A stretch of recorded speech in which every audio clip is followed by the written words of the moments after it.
जय माता दी. आपल्या या आध्यात्मिक यूट्यूब परिवारामध्ये पुन्हा एकदा सर्वांचं खूप खूप स्वागत आहे. आजचा जो आपला विषय आहे, एक सत्य घटना घडलेली आहे. माझ्या मित्राचे जे वडील आहेत त्यांच्याबरोबर जी घटना घडलेली आहे, ह्या घटनेवरती मी बोलणार आहे की म्हसोबाच्या मेळ्यामध्ये गावल्यानं त्यानंतर त्या घटनेच्या नंतर 4-5 महिन्यामध्येच त्यांचा कसा एक दुर्दैवी अंत झाला, ह्याविषयी मी बोलणार आहे. खरं म्हणजे मी तिथं नावही कोणाची घेऊ शकत नाही, नावही सांगू शकत नाही, कारण प्रत्येकाची एक प्रायव्हसी असते त्यानुसार. परंतु त्याला मी त्याच्याविषयी बोललो, त्याच्याकडून परवानगी घेतली आणि मग आता मी सांगतो आहे तुम्हाला. तर झालं कसं की एक त्यांच्या घरी म्हणजे मित्राचे जे वडील आहेत त्यांना आप्पा म्हणायचे, तर त्यांना कार्यक्रमाची एक सुपारी आली होती. दुसऱ्या गावामध्ये कार्यक्रम होता आणि सुपारी आली म्हणजे निमंत्रण आलं होतं आणि त्यांनी कॅन्सल केलं होतं खरं म्हणजे जाण्याचं. पण आपण म्हणतो ना की काळ वेळ आला की कसासुद्धा ते घेऊनच जात असतो.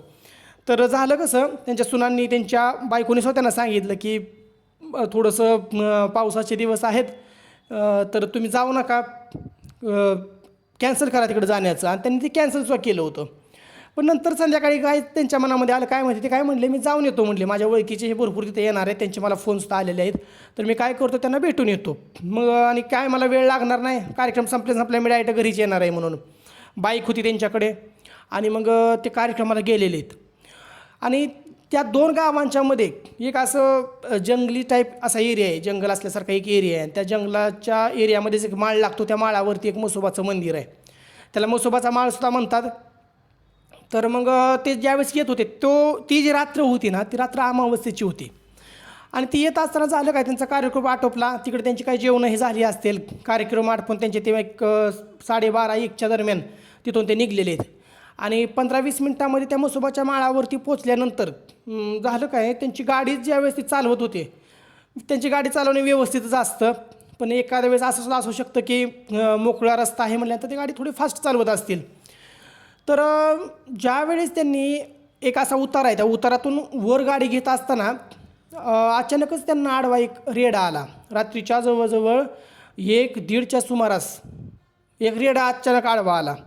रेडा आडवा आल्यानंतर त्या रेड्याला जाऊन पाठीमागच्या साईडला जाऊन त्यांची गाडी धडकली आणि गाडी धडकल्यानंतर ती गाडीवरनं पडली. त्यांनी गाडी धडकल्यानंतर त्यांनी तो रेडा बघितला की बाबा पुढं रेडा आहे म्हणून, त्याला गाडीसुद्धा ढाकली त्यांनी. पण ज्यावेळेस ती पडली आणि त्यांनी बघितलं इकडं तिकडं, त्यावेळेस त्यांना असलं काहीच तिथं दिसलं नाही, सगळं मोकळं असं ओसाड रान दिसलं. आता असं शक्य नाही ना की लगेचच ती कुठंतरी दुसरीकडे निघून जाईल, एवढ्या ह्याच्यात कुठं दिसलं पाहिजे होतं. मग त्यांना वाटलं की असेल कुणाचं सुटलेलं असेल, रात्रीची वेळ आहे, गावाकडचा भाग आहे, कुणाचं सुटलेलं असेल, एखादं जनावर ते आलं असेल आडवं, चुकलं असेल कुणाचं ते आलं असेल आडवं, अशा हिशोबाने ते घरी आले. आता त्यावेळेस त्यांना मुकामारही लागला त्यांच्या अंगाला, मांडीच्या खाली सुद्धा थोडं लागलं होतं, हाताला लागलं होतं, डोक्याला लागलं होतं, मुकामार लागला होता जास्तीत जास्त. मग घरी आल्यानंतर त्यांनी बायकोला सुनाला उठावलं की बाबा मला असं असं लागलं आहे म्हणून. तर त्यांनी ते सुद्धा उठले, त्यांनी ते आंबे हळद असते ते गरम करून त्यांच्या त्या जखमांवरती हे लावली आणि दुसऱ्या दिवशी जाऊन त्यांनी इंजेक्शन हे काय असेल ते दवाखाना आपलं करून आले ते. मग त्यांना बरं वाटायला लागलं. मग झालं काय, 2-4 दिवस असेच गेले, रानातले कामं हे ते व्यवस्थित करत होते ते. आणि 2-4 दिवस गेल्यानंतर अचानकच त्यांची तब्येत खराब झाली. तब्येत खराब झाल्यानंतर मग त्यांना वाटलं की बाबा आता थोडं व्हायरलचं ह्याचं वातावरण असतंच. मग इंजेक्शन हे परत जाऊन दवाखाने करून आले, पण त्यांची तब्येत काही सुधरेना.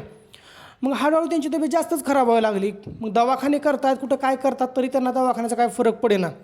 त्यांना जेवण जास्तीत जास्त ते जेवढं खाईल तेवढं अंगी लागेना त्यांना. मग त्यांनी भरपूर 2-4 दवाखाने फिरले असे, परत त्यानंतर थोड्या मोठ्या दवाखान्यामध्ये जाऊन येऊन बघितलं तर काहीच नाही. मग असं म्हटल्यानंतर मग ते गावाकडे कसं असतं आणि त्यांचा मुळामध्ये ते देवांवरती त्यांचा विश्वास जास्त ते ठेवतच नव्हते किंवा ठेवत नाहीत सुद्धा. पण तरी कोणतरी शेजारचं म्हणलं की बाबा तुम्ही काय करा, आता तुम्ही इतके दवाखाने बघताय, आज जवळजवळ 10वा दिवस आहे, 10 दिवस झाले तुम्ही आजारी, तुम्हाला दवाखान्यांचा फरक पडेना, गोळ्यांचा फरक पडेना, तुम्ही जे खाताय ते तुमच्या अंगी लागत नाही, तर निदान आमच्याबरोबर ती एका ठिकाणी कुठं जात असतील, कुठं वाऱ्या करत असतील तर चला म्हणले आमच्याबरोबर, नुसतं बघा तरी तुम्ही. मग त्यावेळेस ते ऐकत नव्हते. पण ते आता कसं बायकोच्या ह्याच्या मनामध्ये आलं की नाही नेलं पाहिजे आपण म्हणून, कारण त्यांचा विश्वास असतो जास्त करून लेडीज लोकांचा तर जास्तच असतो. आणि मग ते घेऊन गेले. त्यांना घेऊन गेल्यानंतर ज्या ठिकाणी ते बघायला गेले त्या ठिकाणी सांगितलं की ह्यांनी काही सांगितलं नाही अगोदर की बाबा काय झालं होतं माझ्याबरोबर हे ते. पण ती जी कोण पुढं बघणारी व्यक्ती होती तिने सांगितलं की तुम्ही असं झालं आहे का की अमावस्येच्या रात्री म्हणजे अमावस्येच्या दिवशी तुमचा ॲक्सिडेंट कुठं झाला आहे का म्हणून, कारण आम्हाला दाखवताना ॲक्सिडेंट दाखवतो आहे की तुमचा तिथं कुठं तुम्ही धडकून पडला आहे का अमावस्येच्या दिवशी. तर मग त्यावेळेस त्यांचा थोडा विश्वास बसला. हां म्हणले, अमावस्येच्या दिवशी असं असं झालं होतं म्हणले. मग त्यावेळेस त्यांनी सांगितलं ज्या ठिकाणी तसं झालं त्या ठिकाणी म्हसोबाचा मेळा निघाला होता. म्हसोबाचा मेळा म्हणजे काय असतं की त्या ठिकाणची जी स्थानदेवता असते, म्हणजे म्हसोबाचा जो काही प्रांत आहे त्या प्रांतामध्ये त्यांची एक अशी सवारी निघते. जसं की राजा आपल्या पहिल्या काळामध्ये राजे ज्या जसे प्रजेमध्ये हे करायचे हत्तीवर बसून जे राऊंड मारायला जायचे कधी कधी, त्या पद्धतीने म्हसोबांचं असतं. त्यांच्या पण त्या म्हसोबांच्या पाठीमागं सगळ्या शूद्रशक्ती चांगल्या शक्ती सगळ्याच असतात. मग काय होतं, जर त्या व्यक्तीचं कसं ग्रहमान असेल त्या ग्रहमानानुसार जर ते शूद्रशक्तींच्याच विळख्यामध्ये जर सापडले तर मग त्यांचं थोडंसं अवघड होऊन जातं. मग ते आता म्हसोबाच्या मेळ्याविषयी नक्की कसं कार्य करतं, काय असतं काय नसतं हे मी नंतर एक डिस्क्रिप्टिव्ह त्याच्यावरती व्हिडिओ तयार करेल. पण सध्याला जी घटना घडली आहे त्यानुसार तुम्हाला मी सांगतो आहे. तर मग सांगितलं की तुम्ही त्या म्हसोबाच्या मेळ्यामध्ये गावला आहे. म्हसोबाच्या मेळ्यामध्ये म्हणजे काय, म्हसोबात जाऊन त्यांना धरत नाही, कारण म्हसोबा आपल्या त्याच्यावरती अगोदर व्हिडिओ आहे की ते शिवांश आहेत, परंतु एक तामसिक पद्धतीने त्यांची उपासना सेवा साधना केल्यामुळं तिथं तामसिक बली दिल्यामुळं त्यांची जी शक्ती असतात कडच्या जे शूद्रशक्ती असतात पाठीमागच्या त्या अधिक तामसिक होत जातात. मग अशा काही गोष्टी ते लय एक त्याचे कारण लय मोठं आहे. मी त्यानंतर एक व्हिडिओ बनवेलच. मग झालं काय, ते सांगितलं तुम्ही म्हसोबाच्या मेळ्यामध्ये गावलेला आहे. मग काय करायचं, तर त्यांनी सांगितलं अशा असे उतारे आहेत, काय उतारे हे सांगितले असतील, ते उतारे हे तुम्ही एक करा, किती फरक पडतोय ते सांगा. मग ते घरी गेल्यानंतर ते काय ऐकायला तयारच नाहीत त्या आप्पा. मग ते आप्पा म्हणले नाही म्हणले की तसला उतारा बितारा काय नाही म्हणले, अजिबात हे काय खरं नसतं, ह्याचं नाही ते नाही. मग तरी त्यांचे जे सुना बिना त्यांना समजून सांगून ते तयार झाले. पण काय म्हणले, जे तुमच्या म्हणजे अंगावरनं जो काय ते उलटा पंखाचा कोंबडा जो उतराय सांगितला आहे म्हणले तो सोडायचा नाही म्हणले तिकडे नेऊन. तो बाकीच्या सगळ्या वस्तू तिकडे नेऊन सोडा, ती कोंबडा फक्त आपल्याच ह्याच्यामध्ये खुरड्यामध्ये सोडा म्हणले. कारण त्यांचा ते स्वतः त्यांच्यापाशीच ते कोंबड्याही भरपूर होते, त्याच्यामध्ये होते ते मग कोंबडे हे. मग तरी ते आपलं कसे तर तयार झाले म्हणून त्यांच्यावरनं ते उतारा केला. जो जो कोंबडा असतो तो कोंबडा त्यांच्याच खुरड्यामध्ये सोडला आणि बाकीच्या ज्या सगळ्या गोष्टी आहेत त्या सगळ्या ज्या ते म्हसोबाच्या तिकडं नेऊन टाकल्या ते. मग झालं असं की काहीच फरक पडला नाही त्यांना. मग आता फरक नाही पडल्यानंतर मग ते म्हणले की अहो असं असं, तर ती म्हणले तुम्हाला आम्ही असा उतारा सांगितला होता, तुम्ही चुकीच्या पद्धतीने काहीतरी केलं असेल. मग त्यानंतर पण नंतर त्यांची तब्येत जास्तच खराब व्हायला लागली. मग त्यांना तिथून पुढं परत त्यांचं एक सातारला एक मोठ्या हॉस्पिटलमध्ये त्यांना ॲडमिट करण्यात आलं. आणि झाला असा प्रॉब्लेम, त्यानंतर ती देवाचा यांचा त्यांनी विषय सोडून दिला. ते म्हणले दवाखान्याचं बघायचे आहेत म्हणले. मग सातारला ॲडमिट केल्यानंतर चांगल्या मोठ्या हॉस्पिटलमध्ये, मग त्या सातारावरनं परत त्यांना इकडं पुण्याला पाठवलं.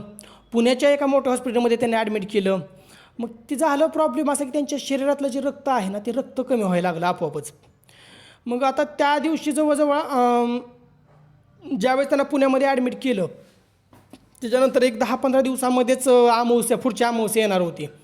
आणि मग त्यांच्या शरीरातलं रक्त कमी व्हायचं. आज त्यांना 2 सालांच्या बाटल्या लावल्या की संध्याकाळपर्यंत त्यांचं रक्त कमी झालेलं असायचं. मग त्याला काय एखाद्या वेळेस काय प्रॉब्लेमसुद्धा सायंटिफिक भाषेमध्ये असू शकतो. पण दुसऱ्या ठिकाणी ज्यावेळेस बघितलं त्यांनी त्यावेळेस सांगितलं की ज्या काही त्या शूद्रशक्ती आहेत ज्यांच्या तुम्ही ह्याच्यामध्ये गावलेलं आहे मेळ्यामध्ये गावलेलं आहे ते रक्त पितात, ते रक्त प्राशन करतात ते. मग तसं म्हटल्यानंतर तरी त्यांच्या दवाखान्यांवरती जास्त त्यांचा भर होता, दवाखाने भरपूर करत होते, ते फरक काय पडत नव्हता. मग शेवटी असं होऊन त्यांनी दुसरी ज्यावेळेस अमावस्या आली त्या दुसऱ्या अमावस्येच्या दिवशीच त्यांचं जे आहे त्यांचं शरीर त्यांनी सोडलं. म्हणजे इतकी वाईट घटना घडली. आता खरं म्हणजे विज्ञान आणि अध्यात्म हे दोन्ही बरोबर चालवलं पाहिजे. अगोदर विज्ञानाचा आधार घेतला पाहिजे. माझं स्वतःचं पर्सनली मत असं आहे की तुम्ही आजारी पडता, तुमच्यावरती काही ज्यावेळेस प्रॉब्लेम्स असतात शारीरिक, त्यावेळेस अगोदर विज्ञानाचा आधार घेतला पाहिजे, विज्ञानानुसार चाललं पाहिजे. पण ज्यावेळेस तिथं आपल्याला कळतं की बाबा हां ह्याचा आपल्याला काहीच फरक पडत नाही, आम्ही भरपूर केलेलं आहे, भरपूर दवाखाने करून थकलो आहे, सगळं करून थकलेलो आहे, मग त्यावेळेस निदान भगवतीला सुद्धा शरण गेलं पाहिजे, कुठं ना कुठं तिच्या पुढं सुद्धा नतमस्तक झालं पाहिजे.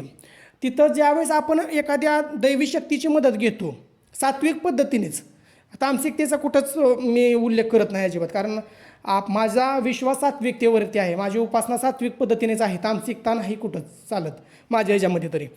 तर कुठंतरी भगवतीला शरण गेलं पाहिजे, त्याला त्याच्याकडं मदतीची याचना केली पाहिजे. पूर्णच विज्ञानवादीसुद्धा म्हणून राहणं चांगली गोष्ट नाही, कारण की आतासुद्धा ह्या गोष्टी आहेत जिथं सकारात्मकता आहे तिथं नकारात्मकता असते. देव होते तर दानवसुद्धा होते, त्यामुळं दोन्हीकडे सुद्धा समान लक्ष असलं पाहिजे. तर ही अशी एक घटना घडली होती तुम्हाला सांगावी म्हणून मी हा एक व्हिडिओ छोटा तयार केला. माझं म्हणणं एवढं आहे की विश्वास आणि अंधविश्वास ह्याच्यामध्ये फरक असतो.